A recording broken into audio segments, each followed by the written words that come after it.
Are we ready? Okay, I see that recording is in progress, so we are live.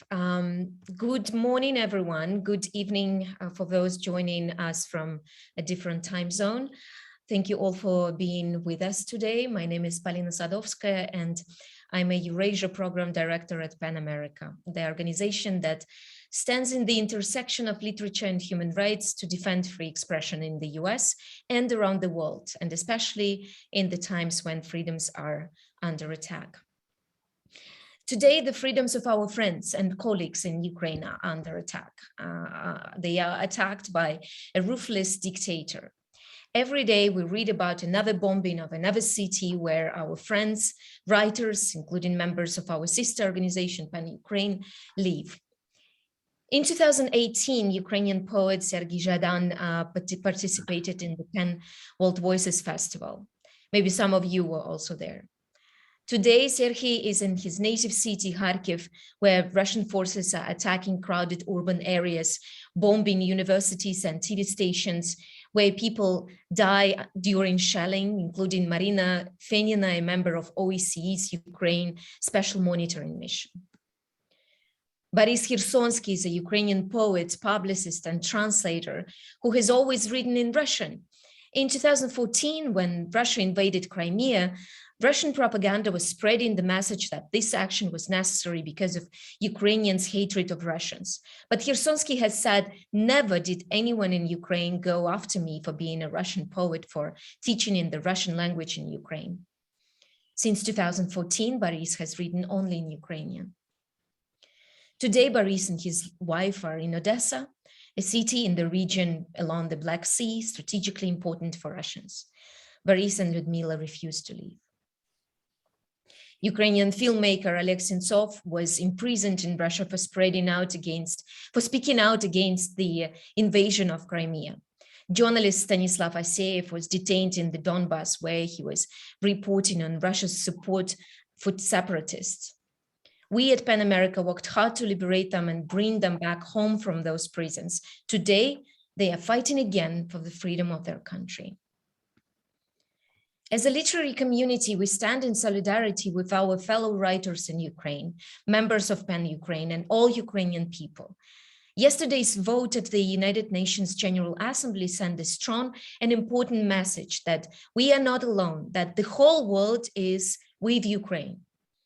141 of the 193 member states voted for, 35 abstained, and 5 voted against the resolution deploring Russia's invasion of Ukraine and calling for the immediate withdrawal of its forces. That's what we are calling for Russia to withdraw its military forces from Ukraine and restore peace, preventing further humanitarian catastrophe. Since I mentioned UN, I want to use this moment also to reiterate a call that PEN America's CEO Suzanne Nossel recently made in an article in Foreign Policy, that with such an oppressive state as Russia being a permanent member of the Security Council, states must be forced to go through a written public process every time they exercise a UN veto, so that their arguments become subject to the scrutiny of the international community, and that the UN General Assembly should be more empowered to act when the Security Council doesn't. We are honored today to have our colleagues from PEN Ukraine with us and to have Ambassador McFaul here to moderate this discussion. I don't want to take more time from our speakers, so let me go ahead and introduce everyone. Andrei Kurkov, a Ukrainian writer, journalist, and screenwriter, has been the president of PEN Ukraine since 2018. He's an author of 19 novels, 9 books for children, and more than 20 movie scripts translated into 37 languages and published in 65 countries. His most recent work has been centered around the Ukrainian struggle for freedom and independence, documenting key moments of Ukrainian revolution of dignity and telling the story of the day-to-day life of people who found themselves living in the gray zone in eastern Ukraine. Victoria Amelina is a Ukrainian novelist, essayist, and activist. Victoria is a winner of the Joseph Conrad Literature Prize 2021 and finalist of the European Union Prize for Literature 2019. She's a founder of the New York Literary Festival that takes place in a small town called New York, near the front line in the war-torn east of Ukraine. Vakhtang Kebuladze is a philosopher, writer, and translator. He's a professor at the Department of Theoretical and Practical Philosophy at Kiev Taras Shevchenko National University. He is the author of 3 books, Destiny Charms, Phenomenology of Experience, and Phenomenology, a Manual. Vakhtang is currently at the checkpoint trying to help his friends to leave. And he said if he has a chance, he will join our conversation, but I am not sure about that. Michael McFaul is a professor of international studies at Stanford University.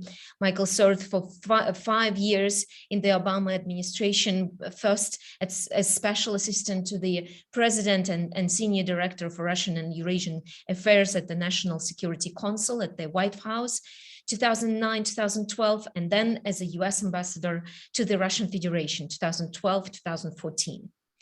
He has authored several books, most recently in the New York Times bestseller, From Cold War to Hot Peace, an American ambassador in Putin's Russia. Once again, thank you all for being with us. And now I turn it over to Michael. Thank you, Polina. Thanks for inviting me to join this conversation, and especially to Victoria and Andrei. Given everything that's going on in the world, we're very thankful that you've been generous with your time with us today. Let's just start first, Andrei, and maybe Victoria, if you want to or not, but I just want to know where you are right now and do you feel safe? I'm in Western Ukraine. I managed actually to send my daughter out of the country. She lives in London. She is back now in London, but it was a long 3 days journey to let her cross the border. And then we returned more inland, and we are in Western Ukrainian region. Okay. How about you, Victoria? Hi, I think I'm safe as it is possible in Ukraine now. I'm in Lviv. This is my native city, and they try to bomb it, but we only hear sirens, and so far our forces are able to protect us. Basically, when the full-scale invasion started, I've been on vacation. I've been in Egypt, where I could see Americans, Germans, Swedes, like everyone. But the difference is that when I tried to board the plane back home, and it was exactly on February 24th, we came to the airport early morning, and Egyptians looked at us and said, "You know what happened?" So of course we weren't able to board the plane, but it was lucky for my son, because I left my son in Poland on my way back home to Ukraine. So my 10-year-old son is safe so far, because, you know, Polish people, especially Krakow, is in the east part of Poland, and Polish people are now quite scared as well. But of course it is now safer than Ukraine. And he's there, and I'm in Lviv. It's not the apartment I usually live in. This is apartment where we were supposed to leave soon. Actually, I gave my apartment to family with little kids from Kiev. So I'm not at my home in Lviv, but I'm safe here. Thank you. It's good to hear. We're going to pivot to more analytic questions in a minute, but I just want to give you both a chance to just tell our audience, how are you feeling right now? What are you feeling? Victoria, let's go to you first, and then Andrei. You know, I think the feeling that most Ukrainians have right now is anger. Of course, we are devastated. Of course, we are very sad. And I heard that, I didn't know that Lyudmila and Boris Khersonsky refused to leave Odessa. I hoped that they had left Odessa, so I'm almost crying now because I love them very much. So of course we feel sad, but anger, I think, is the prevailing feeling, because this is injustice. This is so wrong, and I don't know. This is the end of our ties with Russia overall. My grandmother is Russian. Actually, Russian was my mother language, but right now I don't want to speak a word of Russian, and I don't know. This is just the end of our ties.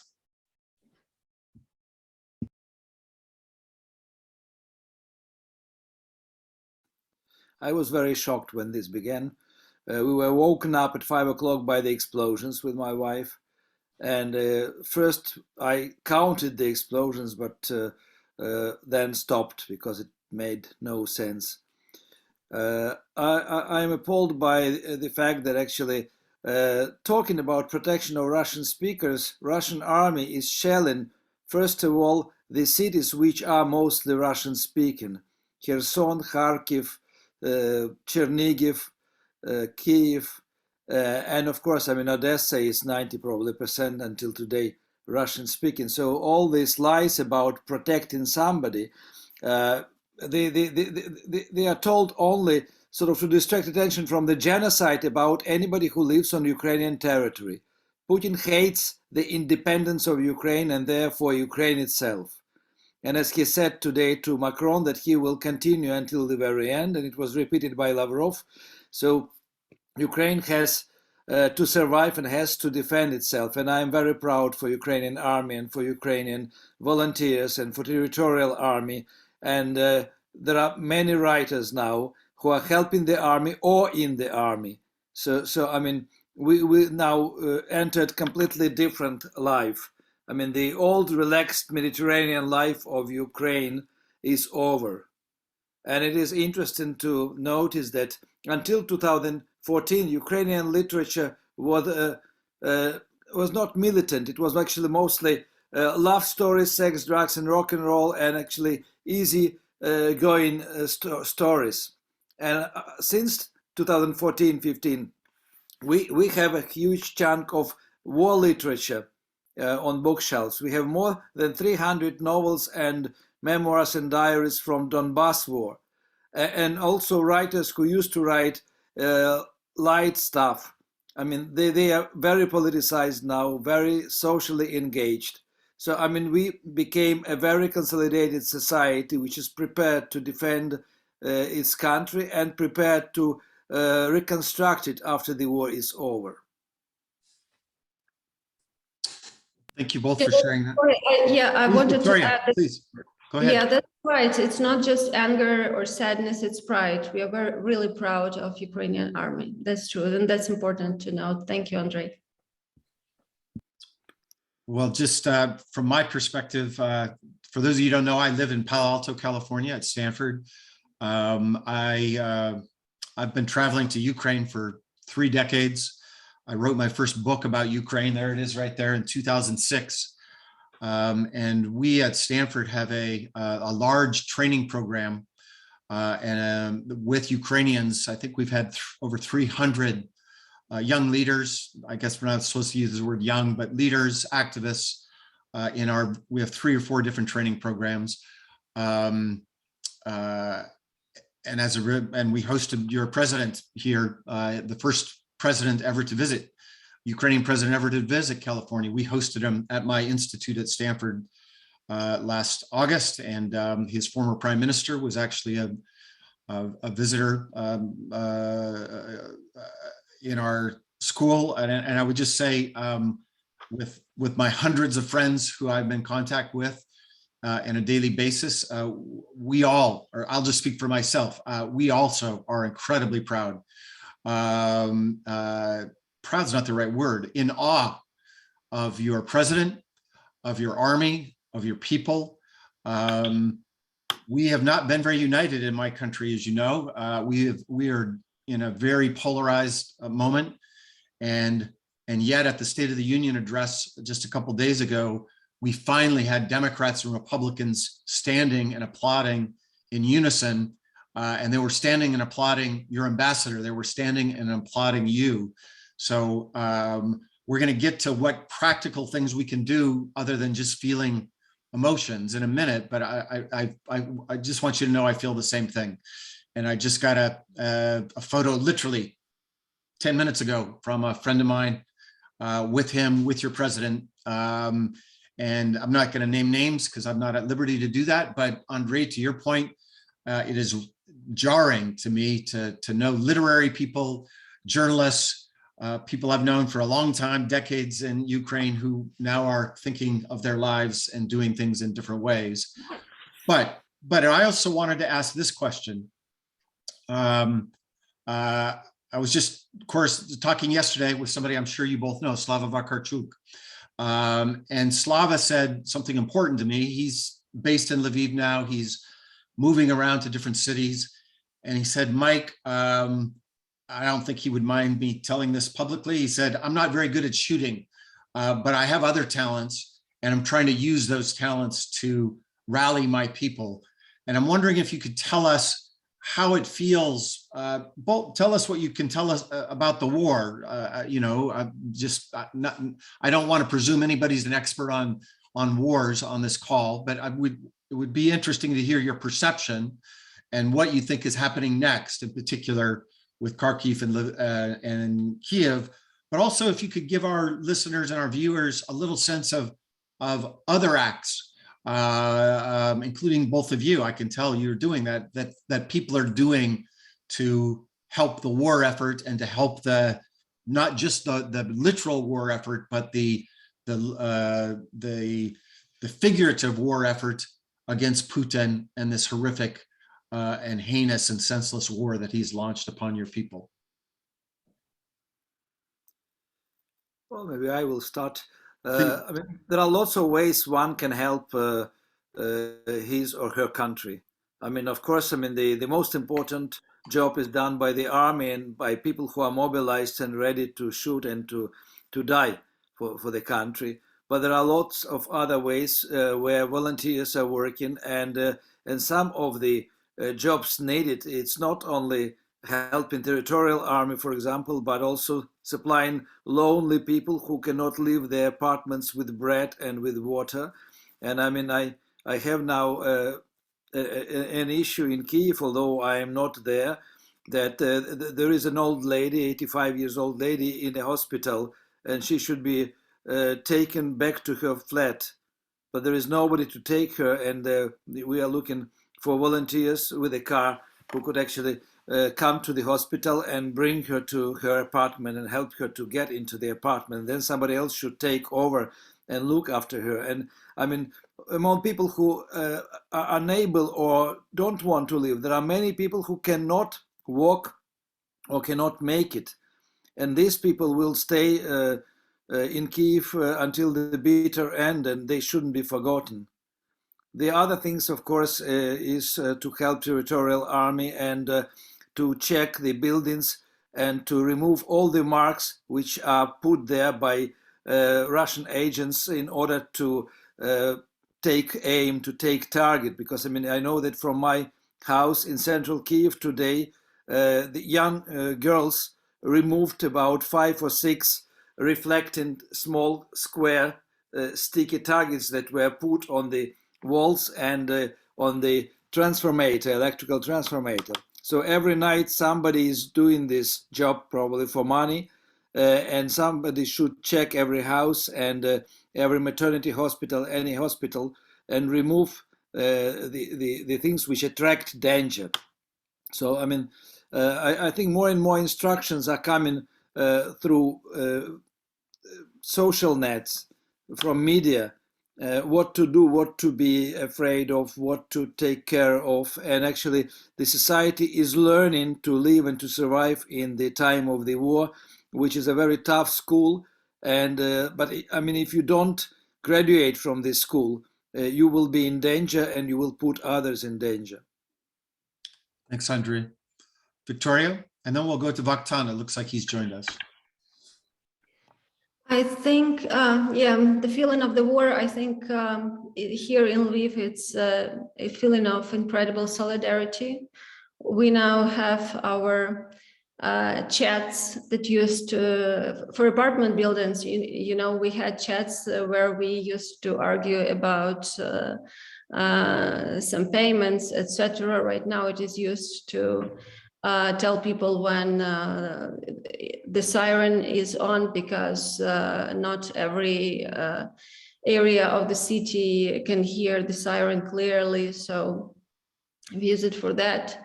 And right now I know that I cannot actually, everyone asks us to comment, to write articles about our situation, but it's not really possible so far for me. I cannot do that right now. And I think my weapon is here. It's a cell phone.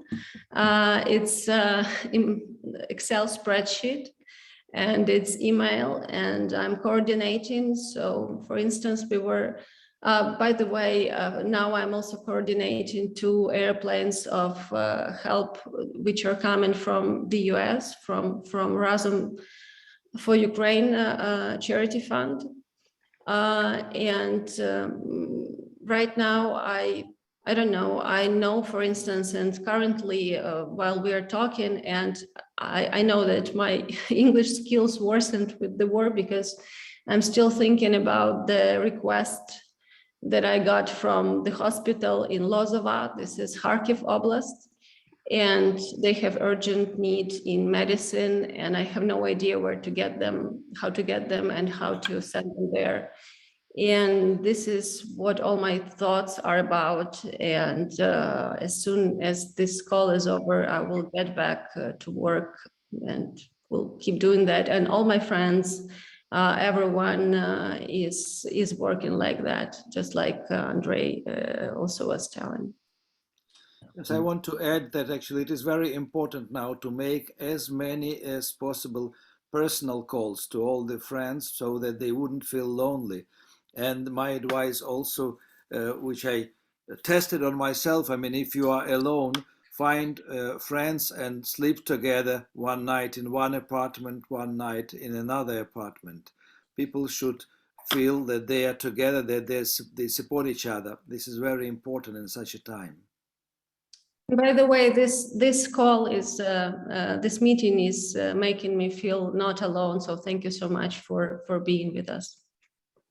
It's great to be with you both, and all of you. Vakhtang, can you hear us okay?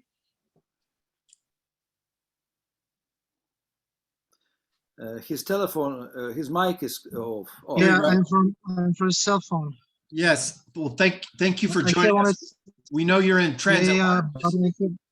Please go ahead. Just say whatever you'd like to say. Yeah, excuse me. I have not many time, because I'm on highway to Kyiv now. And I only would say that it's for me, the topic of our conversation is not for this day. It's not actual more, because words and war. I think that the main topic of our life now, it's war.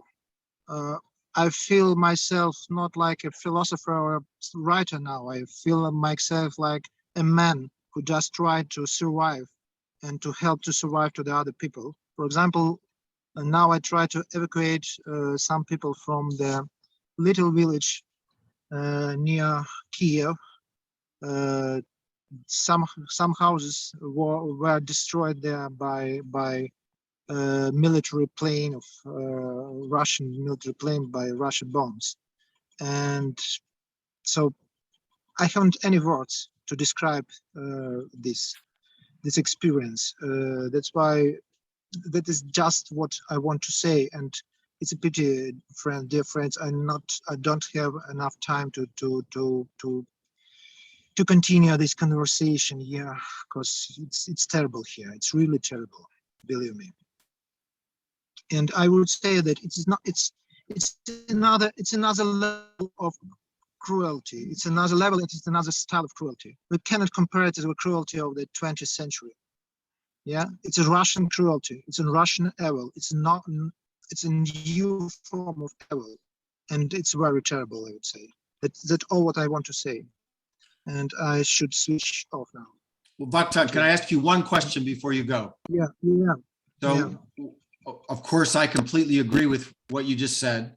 I want to hear, and I want our listeners to hear, what the West should be doing to help fight this war.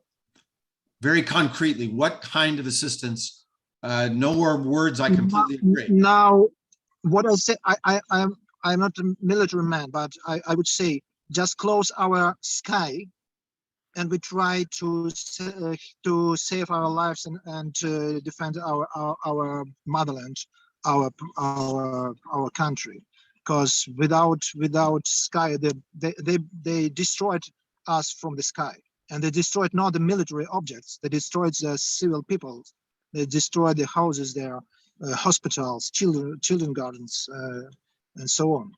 That's why it's only not now we need this. Yeah, what it will be tomorrow, I don't know. Thank you for sharing that, and we'll let you go whenever you. It sounds like you need to go. Thank you for joining us. Thank you. Bye. Your presence. Stay safe. I should see some. Yeah. Bye. Ukraine. Героям слава. Andrei and Victoria, do you want to answer that question as well? And let's talk about in two different categories. The first one, and again, I don't want to ask people to answer questions they don't feel like they're qualified to answer. I interact with the Biden administration pretty regularly. I'm on calls and networks with retired four-star generals from the United States every day. And I want to say something very personal.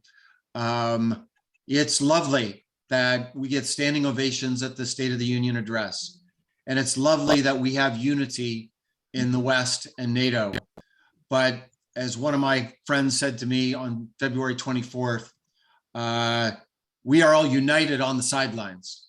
And she said to me, I can't believe we have to fight this guy alone.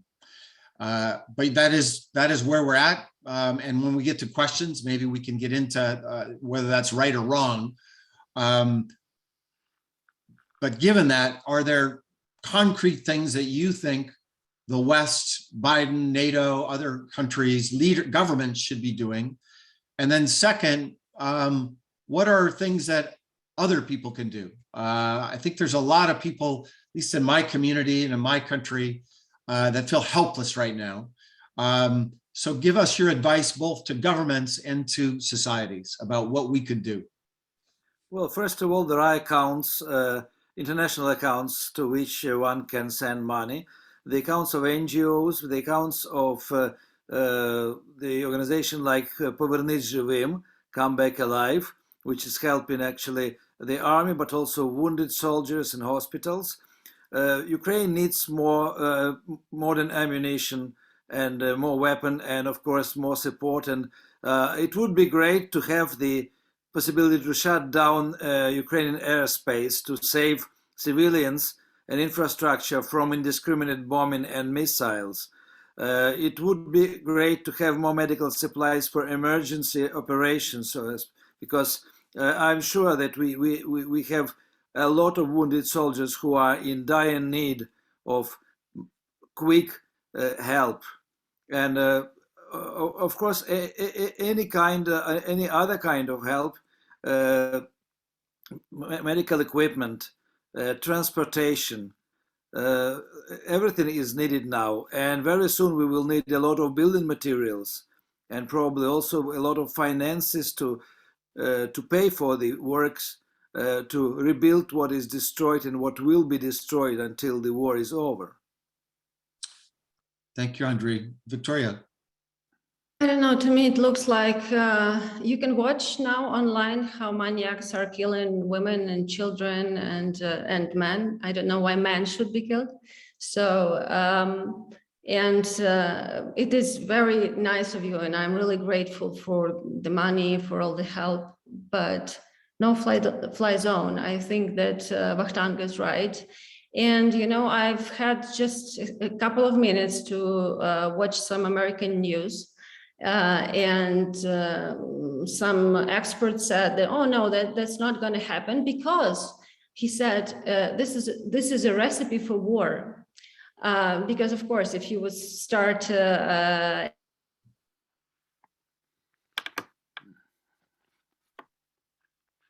acting to provide no-fly zone over Ukraine. Of course, that would could be tactically. Can you hear me? Because my connection was interrupted. But Okay, yeah, what I keep was going. going to say, you do not realize that Russians are already having war with you. And I'm going to say that if Russian speakers, if Russians are listening to me, I want American friends to ask you, what is Pindosy? I tell you, this is the nickname. This is how they called you, Americans. This is a very bad word which they use for Russians. For Americans, and they hate you. Russians do hate you. On 9/11, they were happy. And if you think that you don't have war with Russia already, you are making a huge mistake, because this is what they think they are doing in Ukraine. If you ask Russian people why there is a war in Ukraine, they will tell you they are fighting America. They won't tell you they are fighting Ukraine. They have this grandiosity complex, and they will tell you that they are fighting NATO soldiers. They believe that there are NATO soldiers in Ukraine. Of course, there are no NATO soldiers, but that's what they believe, and they do hate you. They hate you so much, and they will use every possibility to kill you. And I love the US so much. I lived in Boston for a year, like in 2020. I lived through the first year of a pandemic with you, and I love you so much. And I tell you, Putin and many Russian people do hate you. Unfortunately, I think Victoria is right about that. And I think that's something Americans need to hear. I know Mr. Putin. I used to deal with him when I was ambassador. I met him 30 years ago. I know the Siloviki и действительно. Well, this is a war against us that is being fought in Ukraine. And I think we need to understand fully what Victoria just said. I want to be respectful of your time. I'm especially respectful of Victoria's time, showing me her phone. She needs to get back to work. So I want to ask those that are listening, if you have questions, begin to send me your questions in the Q&A, and I'm going to pivot to those in 1 minute, maybe 2 minutes. I want to ask just one more question about the near term fighting in the war, and then one last question about Russians and Russian society, prompted by what Victoria said. But what are you bracing yourself for next, Andrei and Victoria, in terms of the prosecution of this war? And well, let's just end with that. What does it feel like? What is coming next for our American viewers that need to understand what's happening? Well, the idea of Putin is very simple. If he cannot incorporate Ukraine into Russian Federation to rebuild or restore Russian Empire or new Soviet Union, he is prepared to destroy Ukraine. And we will have another Розстріляне відродження. We will have anti-Russian or non-pro-Russian artists and writers killed. They will try to create new artificial Ukrainian, Russian loving and Russian language, literature, culture, etc. And they will try just to remove from the surface of the earth everything which has something to do with Ukrainian spirit, with Ukrainian love for freedom, with Ukrainian history. I mean, this is also, I mean, the history is one of the detergents for him. He is irritated that Ukraine doesn't want to use Russian history of Ukraine to teach their children history. I mean, we have different history, we have different mentality. I mean, Russians are collective and they love their Tsar. They always lived with monarchy and live with monarchy now. Ukrainians never had a Tsar, never had a king, no royal family. They were free, they were electing their hetmans, who were the heads of the army. They were electing higher officers. They organized diplomatic service and had correspondence with Sultan. They had legal system, which was also probably corrupt, but at least it was working. And Ukrainians always slowly but were able to solve their problems and we will solve our problems when we are given time, peace, and chance. Thank you, Andrei. Victoria? I can only fully agree with Andrei Kurkov. They will try, because we won't give up. That's why Kremlin will try to destroy Ukraine. And I'm currently, most of my friends are artists, writers, and we all start crying when we imagine they destroy, for instance, St. Sophia Cathedral in the center of Kyiv. They envy our history, because Kiev and Rus, it's Ukraine, it's all Ukraine, and they envy it, and they will try to destroy it. They already shoot their missile to the square of freedom in Kharkiv. This is the biggest square in Europe, and they don't care. They already destroyed the museum of Maria Primachenko, a wonderful artist, and they will be destroying our museums, and we can lose. And you don't know this heritage, and you won't have a chance to see it. And it's a pity, because the world's concentrated so much on Russian art.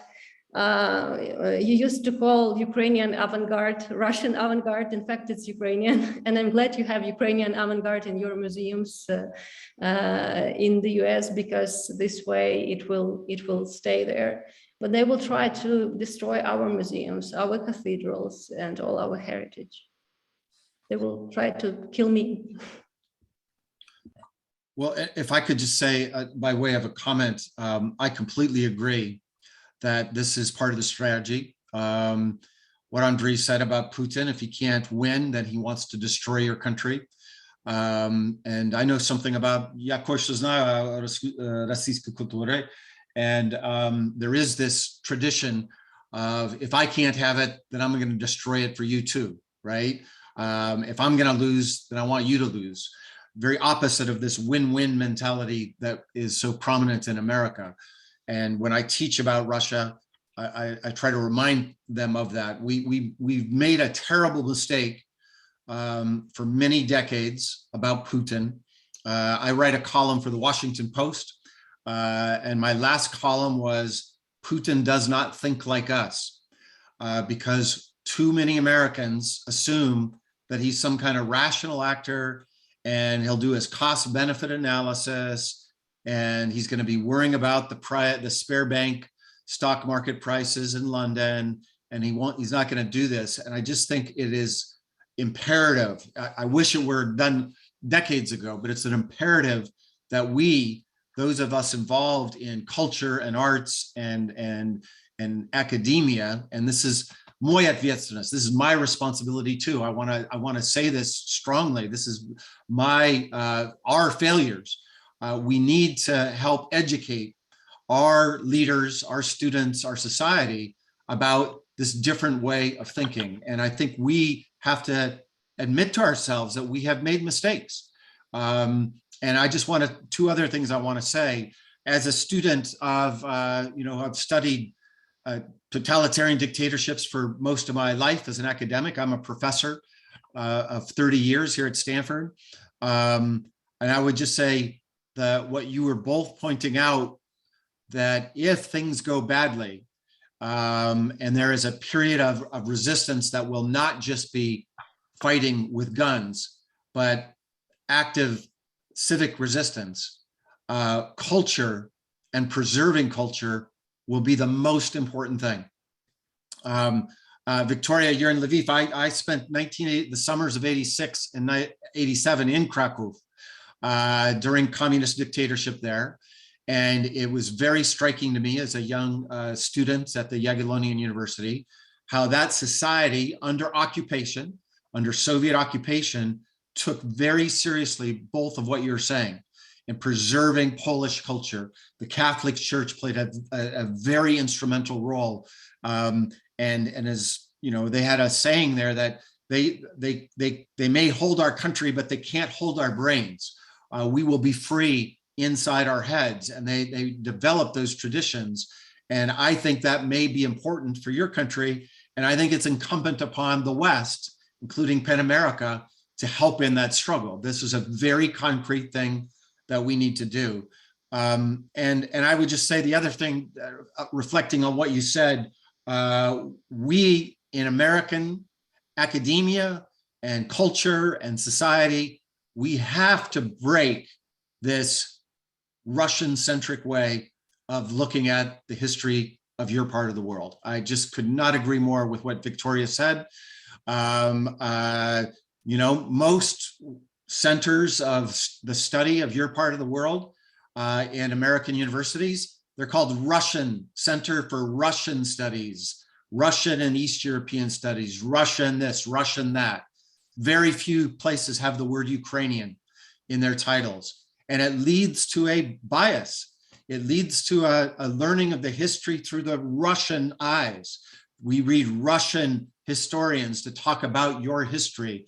And I just want to challenge us all that we need to change that. This is a moment of reckoning for those of us who educate, because I'm on TV every day right now. I'm about to jump on TV again right now, Victoria, because you mentioned you're watching others. And I just feel it when I'm talking to our elites, when I'm talking to members of Congress, that this is you know, something that is deep in the minds of Americans, and it is our challenge collectively to help break it. This is the moment to help break it. All right, I've gone on too long. You have lots of questions, but I really want to be respectful. Can I add a of course, couple of Andrei, words? you can add anything you want, anytime you want. Wanted to remind you, everybody, that for many years, Russia was controlling school history manuals in Finland. And free Finland couldn't write in their history what they wanted, because Russia wanted to check what it is written about Finnish-Russian war and about Russia. So, I mean, this is not the first time Russia is trying to impose their own history or their own variation of history on countries with different history. Great point. Great point. Okay, we've taken up a lot of time. I apologize for that for those that asked questions, but I think it was time well spent. So I actually don't apologize. Let me go through some of the questions and feel free to jump in and out. I want to go to Linda first, just because this has been on my mind because of something I tweeted the other day. And by the way, Andrei, if I could ask you and our PEN America colleagues after this call, Polina, if you could just help me find some of the websites that Andrei mentioned, and I will circulate them. I have 800,000 followers on my various social media platforms, and we will try to spread the word in terms of concrete ways that people can help, because I'm seeing a lot of questions here, people asking to help. But I was just in an argument, Victoria, it's about what some of the things you said about Russians. And I yesterday, echoing your president, echoing Alexei Navalny, who I know, who sits in jail. By the way, his daughter goes to school here at Stanford. And I was echoing some other political activists in Russia when I tweeted out, by the way, in Russian and English, that Russians need to save their country by demonstrating against this war now. And as Mr. Navalny said, we need to overwhelm their paddy wagons, their military trucks. And there's a long literature, academic literature, when there's 1,000 people on the street, the military dictators can arrest them. When there's hundreds of thousands of people on the street, as you both know well, because it's happened in your country twice in the last 15 years, they can't all be arrested. And I was criticized by a lot of Americans. How dare you speak out about what Russians should do? And, you know, especially from progressive circles here in America, by the way, we're very critical of my remarks. And with that segue, I want to ask Linda's question because it's related. Let me just read it to you. I live in Birmingham, Alabama, and read what you wrote regarding, to me, what this is for me, I agree. She agrees with what I wrote, because I said I was quoting Martin Luther King. So now I want to ask our panelists. This is a very famous letter that he wrote sitting in a jail in Birmingham. I think it was 1963. And he wasn't criticizing the KKK. He was criticizing the moderates, the sideliners that sit on the sidelines and say, well, that's too radical. Your tactics are too radical. What would you say, both to Americans who make these arguments, but also to Russians, about sitting on the fence, sidelines versus taking action now? Victoria, maybe to you first, and then Andrei. Sorry, my Wi-Fi connection was unstable, so maybe I missed some part. But anyway, I'm sure that Russians should get to the streets, and this will really help us, because yes, please distract your army, please distract your killers from killing me or killing Andrei or killing Vakhtang. Or killing kids in Kharkiv and Kyiv. Please distract them, go to the streets. And if there are millions of Russians in the streets, in not just Moscow, but St. Petersburg, Novosibirsk, Tyumen, wherever, please go to the streets. This could really help, and this will, somehow maybe lift the burden, because right now I think you are guilty of being silent, because your army, you pay for your army with your taxes, and your army and your bombs are killing kids and civilians in Ukrainian cities. So please do something about that. As for Americans, I think the best way to help, I know that you are a democracy, so you can really influence what your government is doing. So again, you can get to the streets, you can call your congressman, whatever way you usually use when you are interested in something, when you want to change something in your life, please call your congressman and say you want no-fly zone over Ukraine. Please say you want to close the sky and save people in Ukraine. Please say you are ready to take the risks related to that, because this is the right thing to do. Andrei. Well, I can only add that we shouldn't forget about the refugees, Ukrainian refugees, which are coming to the borders of Slovakia, yes, Poland, Romania, Hungary. And I don't know the exact numbers, but there is information that we are talking about at least 1 million people, mostly women and children, who need help. And so, I mean, the charities, which are very rich and very dynamic in America, could take care at least of part of the expenses that are led now on Polish, Slovaks, and Hungarians and Romanians. I know that, for example, on Hungarian and Slovak borders, there are monasteries and nuns and monks who are cooking food and spreading it in the night to everybody who needs it. I mean, there are hundreds and thousands of women and children in the sports halls of the village schools in Poland. And so I mean, this is another influx. This is just one example how this war is spilling over to Europe. This war will not stop on the Polish-Ukrainian border or Hungarian-Ukrainian border. It will go further. So, I mean, unless you take it seriously, you will feel the effect of this war on your daily life, which is the most horrible thing, because, I mean, you can think that you have nothing to do with the war. But, I mean, in today's globalized world, you can feel personally even the war which is happening 10,000 miles away from you, and it can affect your life. Thank you. There's one very practical question here from one of our viewers about supply lines, asking if people do send support, are supply lines still open, both humanitarian support and military support? Could either of you comment on that? Yeah, briefly, yes, the helplines are open, the routes are established, there are trucks with medical help coming into Kyiv from the southern direction. So, I mean, if you want to know, you can find out easily which roads are safe and how to get what you want to send to the addressee. Of course, I mean, some places are not accessible or dangerous to go, but there are people which will take stuff from you and deliver it to a dangerous place.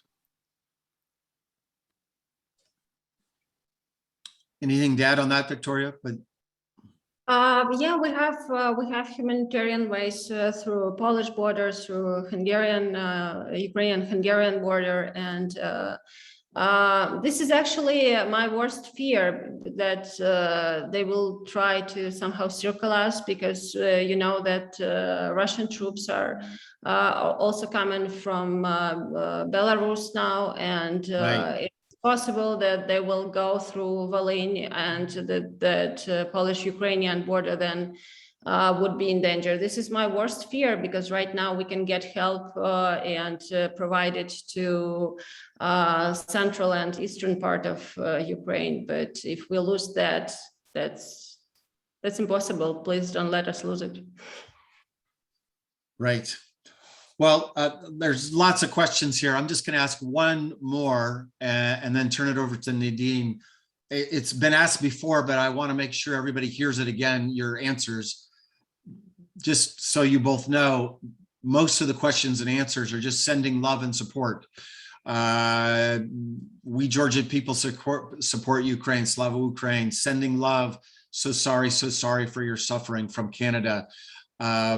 And everybody else is asking, well, two pieces. One is, what can writers do to support you writers, but also liberal writers in Russia, if anything? So if you have any, that's a very specific kind of support. And then just, again, appeals, what can I do? You've already answered it, but we'll answer it one more time, and then we'll wrap up. Well, I can say that actually what you can definitely do, you can find books on Ukrainian history and non-fiction books on Ukraine. Sergei Plokhy, Timothy Snyder, Anne Applebaum. So, I mean, there are lots of books which will make you understand Ukrainians much better. Regarding Russian writers, when you decide to publish somebody, check what was his attitude towards this war. 2 days ago, hundreds of Russian writers signed a letter of support for Putin and for aggression in Ukraine. Among them, members of Russian Pen Center, members of the board. I suppose this Pen Center is disbanded already or not recognized by Pen, but you should understand that most of the writers, it looks like it, in Russia support actions of Putin and want to punish Ukraine for being so free and so independent and so willing to join European Union and NATO. I will just repeat, no-fly zone. Please just don't let him kill me and my friends. Well, first of all, Andrei, I completely agree with what you said about those Russian writers. I think, as I've said publicly many times, this is a moment of good and evil. This is a moment of right and wrong. There's no in between here. Victoria, what you said about taxpayers in Russia, you know, this excuse, and I've listened to it for 2 decades. What can we do? There's nothing we can do. So I'm going to just go to my cafe and live my happy life here in Moscow because there's nothing I can do. That was never, I think, a moral position, but it is expressly and never can ever be a moral position after this horrendous war that Putin has done. And I think it calls upon all of us to take moral stands, like Andrei just said. We just can't pretend we have different points of view. I just experienced this on the BBC last week, where I was on with some propagandists from Putin's party, as if there's one point of view and another point of view. That kind of equivalence, moral equivalence, has to end. And I think groups like PEN America can take a lead in helping to educate the rest of America and journalists and writers. There's no more of that. There is a right side of history and there is a wrong side of history. And if Russians choose, like Andrei said, to actively support the wrong side of history, no more conferences with them, no more publishing them, no more treating them as having a legitimate perspective. I think that is a really powerful message that we all need to think about, and think about it not just this week, but years from now. Because a lot, I used to work in Russia, and a very senior person to Putin once said to me, as they were about to invade your country the first time, he said two things. He said, Mike, we care more than you. That's what he said.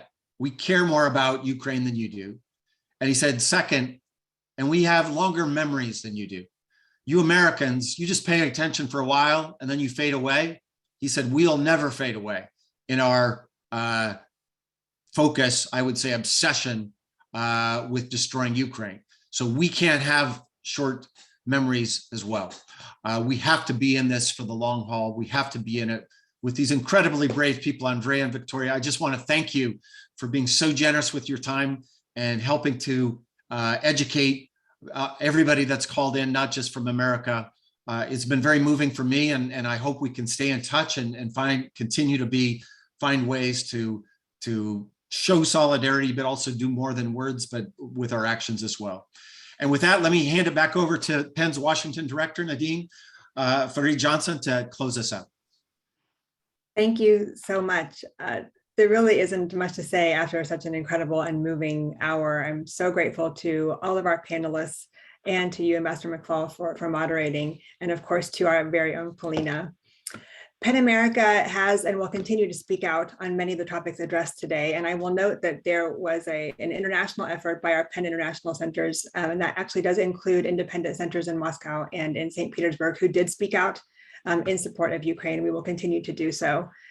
We are focused on ensuring free expression for artists and writers. We are focused on ensuring that their attention is called to the dangers of Russian repression, to dangers of the Russian misinformation campaign that is inside and outside of the borders of Russia and has included now the closure of media outlets and a suppression of the truth.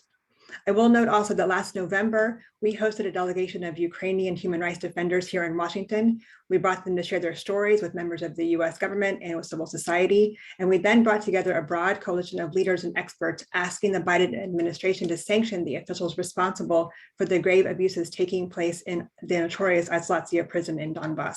We continue to advocate for strong and definitive human rights focused action in Ukraine by the Biden administration and by Congress, where currently, as of this morning, there are 10 Ukraine-related bills that are being contemplated. We are there and we are focused and we are here to support. We know that the words of writers are some of the most powerful weapons that we have in the fight against authoritarianism. Your words, your observations, they bring truth, they bring affirmation, they bring hope. We know the power of your words because we see the length that dictators and their enablers go to silence them. Victoria, you noted earlier that this gathering is making you feel that you are not alone. And I have to say that that really moved me. And it's our honor to be here with you and to have you and Andrei here, and of course, Vakhtang as well. Please know that you are not alone and that we are here and we support you. And we wish all of those in Ukraine right now continued safety, resistance, and deliverance from this brutal invasion. Thank you all so much. Thank you. Thank you so much for your support. Thank you. Slava Ukraina. Thank you all. With this, I think we should close this event. Thank you all. It will be available online.